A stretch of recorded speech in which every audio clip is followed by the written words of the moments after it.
اچھا پرویز شاہ، آپ کا کیا خیال ہے کہ جو این ایف سی کا معاملہ ہے اس پہ پیپلز پارٹی کو لچک دکھا سکتی ہے؟ یعنی کہ جو صوبوں کو کے فنڈز میں جو اضافہ ہوا ہے، یہ ایک بڑی پرانی خواہش ہے کہ وہ فنڈز جو ہیں وہ واپس وفاق کے پاس آ جائیں، تو اس پہ کو پیپلز پارٹی لچک دکھا سکتی ہے؟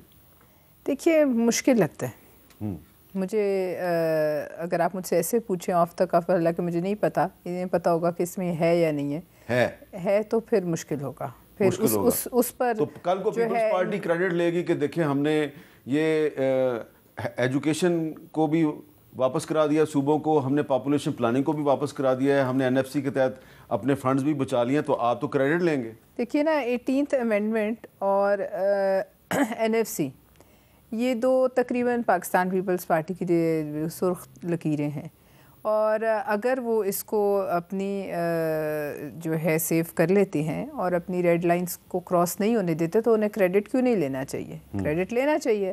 اور یہ تو ایک ظاہر ہے ابھی ہم بات چیت ہی کر رہے ہیں، اگر ایسا سوچا جائے کہ ہو جاتا ہے تو صرف پاکستان پیپلز پارٹی نہیں، صوبوں کو بھی اعتراض ہو سکتا ہے. دیکھیے آپ کے صوبے جو ہیں وہاں جو قوتیں موجود ہیں، وہاں جو لوگ ہیں ان کو بھی تو اعتراض ہو سکتا ہے. یہ صرف میرا یا ہم تینوں کا تو استحقاق نہیں ہے کہ ہم پورے صوبوں کے بہاف پر بغیر کسی اتفاق رائے پیدا کیے یا ان سے کوئی کنسلٹیشن کیے یا کوئی میننگ فل وہ بات چیت کیے. آپ کو یاد ہوگا 18ویں ترمیم کتنے عرصے میں پاس ہوئی تھی؟ آپ اس میں بہت غلطیاں نکال سکتے ہیں، لیکن یہ نہیں کہہ سکتے کہ it was passed in heist. وہ بات چیت کے بعد پاس ہوئی تھی، اور اس کا پھر اس میں یہ بھی ہمارے اس میں اسحاق ڈار صاحب کا بھی بڑا کردار تھا. جی، تو اب آج دیکھیے نا، اگر آج آپ نے اس کو واپس انڈو کرنا ہے، یعنی آپ یہ کہتے ہیں کہ ایک سارا پروسیس ہی جو تھا وہ فلاڈ تھا، ایک فیلڈ ایکسپیریمنٹ تھا، اس کو آپ فیل کرنا چاہ رہے ہیں، تو جو اس کے جس سے مستفید ہو رہے ہیں، جن کو اس سے فائدہ پہنچ رہا ہے، جو صوبوں میں جو ہے جو ہمارے وفاق کو ایک یونٹی مل رہی ہے، آپ ان لوگوں سے تو پوچھیں، وہ سٹیک ہولڈرز ہیں. ہم لوگ ابھی راتوں رات کہہ دیں کہ بس یہ کام ہونا ہی ہونا ہے. اچھا، کچھ ایشوز کا کوئی تعلق نہیں ہے 18ویں ترمیم سے. مثلا اگر ڈپٹی پرائم منسٹر کے عہدے کو کانسٹیٹیوشنل کور ملتا ہے تو اس پہ تو پیپلز پارٹی کو کوئی اعتراض نہیں. کہ مجھے نہیں لگتا اس بہت سی چیزوں پر اعتراض. اگر کوئی چیز ایسی ریکوائرمنٹ ہے، کوئی ڈیفینس ریکوائرمنٹ ہے، یہ میں مانتی ہوں کہ دیکھیے آج کل جو ہماری جنگ ہے وہ نہیں ہے جو جنگیں پہلے لڑی گئیں. اس دفعہ کی جنگ بڑی مختلف تھی. ہو سکتا ہے میں کوئی اسٹریٹیجک ماہر تو ہوں نہیں، وہ تو جنگ جو لڑتے ہیں ان کو پتہ ہوگا کہ جنگی حالات کیا ہیں میدان جنگ میں، لیکن بہرحال کچھ ایسی چیزیں ہیں جو ضروری ہیں تو وہ تو حالات کے ساتھ کرنی پڑتی ہیں، اس میں ہمیں کیا اعتراض ہے. لیکن کچھ ایسے اگر آپ آئین کا بیسک ڈھانچہ کسی طور سے تبدیل کرنا چاہیں اور جلدی میں کرنا چاہیں، اور پھر ایسی چیزیں ہوں جس میں جو بڑی کنٹروورشل ہو سکتی ہیں، جس پہ صوبوں کو اعتراض ہوتا ہے، تو اس پہ ان حالات میں جو آج کل ہمارے ہیں، اور 2 صوبے ویسے ہی ہمارے خاصی مشکل میں ہے، تیسرا بھی اس طرف آہستہ آہستہ جھک رہا ہے، تو میں سمجھتی ہوں کہ بات چیت کے بغیر جو ہے پیپلز پارٹی کا اعتراض حق بنتا ہے. اچھا عقیل ملک صاحب، بلدیاتی ادارے جو ہیں ان کی مدت کتنی ہونی چاہیے؟ دیکھیں میں سمجھتا ہوں کہ ایفیکٹیولی اگر اس کو دیکھا جائے تو 3 سے 4 سال ہونی چاہیے. 4 سال ہونی چاہیے، ٹھیک ہے. تو اس پہ بھی کوئی آپ جو آرٹیکل 140 ہے اس میں 140A لا رہے ہیں؟ دیکھیں ہمارے اتحادی ہیں ایم کیو ایم والے، یہ تو آلریڈی جی بالکل 140B ہمارے اتحادی ہیں ایم کیو ایم والے. آج ان کی ملاقات ہوئی وزیر اعظم پاکستان سے، اور بالکل انہوں نے یہ سامنے چیز رکھی اور کہا ہے کہ بلدیاتی نظام، کیونکہ آپ نے جو ہے اس وقت ہماری آپ سے یہ بات تھی اور آپ نے کہا کہ اس کے اوپر بھی کریں گے، تو ہم نے ان کو بالکل کہا کہ ہم آپ کے ساتھ ہیں، ہم کوشش کریں گے. At the end of the day دیکھیں نا، ووٹس پہ ہوتا ہے کہ کتنی ووٹس آپ ایک شک کے اوپر آپ ووٹ کرتے ہیں آئینی ترمیم کے، تو اس شک پہ اگر وہ ڈل بھی جائے اور اگر ہمارا دوسرا اتحادی اس پہ راضی نہ ہو تو پھر ہم اس پہ کیا کر سکتے ہیں.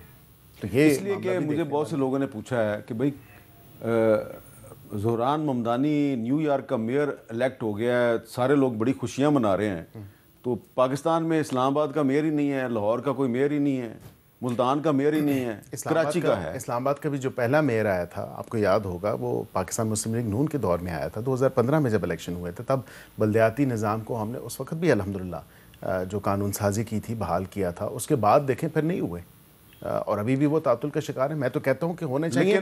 دس is not my job as an M N A یا ان کا یا ایم پی اے کا یہ دیکھیں نا اصل جو ڈیولوشن آف پاور ہے اور یہیں پہ بات آتی ہے، اصل جو ڈیولوشن آف پاور ہے وہ نچلے سطح تک جانی چاہیے کہ یہاں پہ آپ کے جو بلدیاتی لوکل گورنمنٹ کا جو نظام ہے، جو گورننس کا نظام، آپ گورننس بہتر کرنا چاہتے ہیں اس نظام سے، تو وہ تبھی ہوگی جب آپ امپاور کریں گے اور حقیقی اور صحیح معنوں میں امپاور کریں گے۔ آپ سمجھتے ہیں کہ بلدیاتی ادارے جمہوریت کی نرسریاں ہوتی ہیں؟ میں سمجھتا ہوں بالکل بلدیاتی ادارے جمہوریت کی نرسریاں ہوتی تو پنجاب اسمبلی نے ایک ریزولوشن پاس کیا ہے کہ بلدیاتی انتخابات غیر جماعتی بنیاد پہ ہونی چاہیے۔ دیکھیں وہ پہلے بھی ایک فیصلہ موجود ہے اور اس پہ میرے خیال سے آئین پاکستان میں جو ایسوسیشن کا لکھا ہوا ہے کہ آپ فریڈم آف ایسوسیشن ہے، آپ کوئی بھی کسی بھی سیاسی جماعت کے ساتھ، کسی بھی ایسی سوسائٹی کے ساتھ آپ اپنے آپ کو جوڑ سکتے، اس پہ فریڈم ہے، subject to law of course. یہ تو نہیں ہے، میں یہ سمجھتا ہوں کہ اب یہ پنجاب حکومت کا یہ فیصلہ ہے، یہ انہوں نے کیا ہے۔ اب میں نے کیونکہ وہ ایکٹ تو نہیں پڑھا، وہ قانون میں نے مطالعہ نہیں کیا، اب ظاہری بات ہے اس کو دیکھ کے ہی بتایا جا سکتا ہے کیوں وہ سجیسٹ کر رہے ہیں اس کو غیر جماعتی۔ کیوں جی، کیوں کر رہے ہیں جی، آپ بتائیں۔ تو اس لیے کر رہے ہیں کہ ووٹ بینک نہیں ہے، بندے جو جیتیں گے پھر ان کے ساتھ وہی حال ہوگا جو جیتنے والوں کے ساتھ ادھر نیشنل اسمبلی یا صوبائی اسمبلی تو میں۔ تحریک انصاف بلدیاتی انتخابات جماعتی بنیادوں پہ کروانے کی حامی ہے؟ جی ہم تو ہر الیکشن جماعتی بنیادوں پر کروانے کے حامی ہیں۔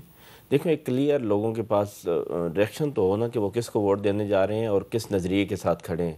یہ تو کوئی بات نہیں ہے کہ آپ اوپر 2 جماعتیں یا 3 جماعتیں ہیں یا 4 جماعتیں ہیں وہ گورنمنٹ بنا کے بیٹھی ہیں، اور جو آپ کی نرسری ہے جسے آپ نرسری کہتے ہیں اور پاور دینا چاہتے ہیں، وہاں پہ کوئی ان کا نظریہ نہ ہو، کوئی نظام نہ ہو، اور کوئی بھی بندہ جیت جائے اور پھر کہیں بھی چلا جائے۔ جس بندے نے ووٹ دینا ہے آخر اس کو پتہ تو ہو وہ کس نظریے کو ووٹ دے رہا ہے اور کس کو الیکٹ کروانا چاہتا ہے۔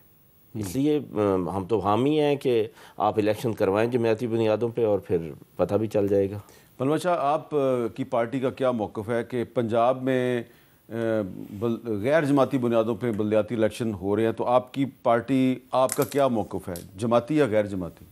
غیر جماعتی سے آپ کو کچھ یاد نہیں آتا؟ غیر جماعتی سے مجھے یاد آتا ہے کہ 1985 میں جو غیر جماعتی انتخابات ہوئے تھے، اس کے بعد پاکستان کی سیاست میں ذات، برادری، رنگ، نسل اور پیسہ آیا تھا۔ دیکھیے غیر جماعتی ایک ایسا لفظ اس ملک کی سیاست میں، ہماری اپنی ایک ڈکشنری ہوتی نا، ہم اپنی ہر تہذیب کی، ہر ملک کی، ہر ایک شعبے کی ہماری جو ڈکشنری ہے سیاست کی، اس میں غیر جماعتی ایک ایسا لفظ ہے جس سے کوئی بھی اپنے آپ کو جمہوری کہنے والی جماعت یا کوئی حکومت اسے اتنی ہی دور بھاگے گی جتنی آپ کسی سانپ کو دیکھ کے دور بھاگ جائیں۔ تو وہ لفظ جو ہے آپ خود اڈاپٹ کریں، یہ کوئی مجھے تو میرے سمجھ سے تو بالا تر بات ہے۔ پہلی بات، غیر جماعتی کوئی، جیسے ہی آپ غیر جماعتی لفظ کا استعمال کریں آپ کے نظروں میں ضیاء الحق سا جو ہے اس کی ایک شبیہ آ جاتی ہے، تو کیوں کوئی چاہے گا اس سے ایسوسیشن۔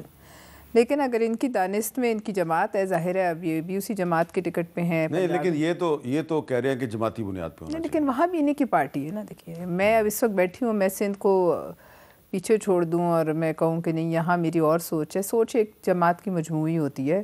ان کی اپنی ایک سوچ اچھی ہے جو انہوں نے ابھی بتائی ہے کہ ہونے چاہیے، اور یہ اس بات کو میں اپریسیٹ کرتی ہوں۔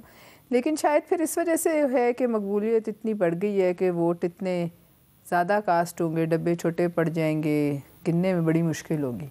تو غیر جماعتی ہوں تو پھر آسانیاں ہوں گی، تو جو لاجسٹک ارینجمنٹس ہیں گننے کے، ڈبوں کے، وہ صحیح ہو جائیں گے، ورنہ شاید شیر کے نشان پہ اتنی ایک موریں لگیں کہ آپ یہ کہہ رہی ہیں کہ چھید نہیں تو کیا آپ نہیں کرائیں گی، آپ کی جماعت نہیں کرائے گی سندھ میں یا دیگر جگہوں پہ، یا حصہ نہیں لے گی ان جماعتی انتخابات میں، چاہے وہ پنجاب میں ہو، بلوچستان ہم تو لیں گے، لیکن میں کہہ رہی ہوں شاید آپ لوگ اس لیے اس سے دور ہٹ رہے ہیں۔ میں نے یہ کہا نا، شمار میں نہیں آئیں گے، ووٹ ہی بہت ہو جائیں گے۔ میں نے عرض یہ کیا کہ میں نے وہ قانون ابھی تک نہیں پڑھا، اگر میں اس کا مطالعہ کر لوں تو پھر مجھے ریزننگ مل جائے گی، یا کوئی ریزن نہیں ہے، میں آپ کو بتا دیتا ہوں تھاٹ پروسیس ہے کہ وجہ کیا ہے کہ کیوں مجھے تو یہ ریزننگ سمجھ آئی پورے قانون میں کوئی کہیں پہ یہ نہیں بتایا گیا کہ کیوں غیر جماعتی ہوں گے، صرف یہ لکھا گیا ہے کہ غیر جماعتی ہوں گے، وہ میں آپ کو بتا دیتا ہوں۔ آپ کی ریزن آپ نے خود ڈھونڈنی ہے۔ جب وہ قرارداد پیش ہوئی تو تحریک انصاف کے جو ایم پی ایز تھے ان کا کیا موقف تھا؟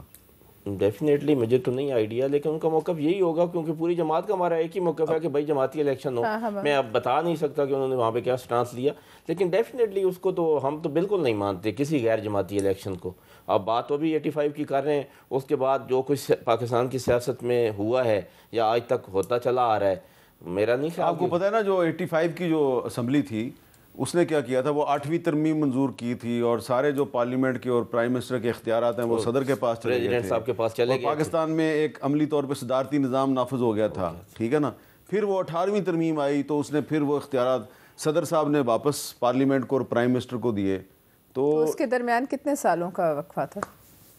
ہاں یہ دہائیاں گزری. جی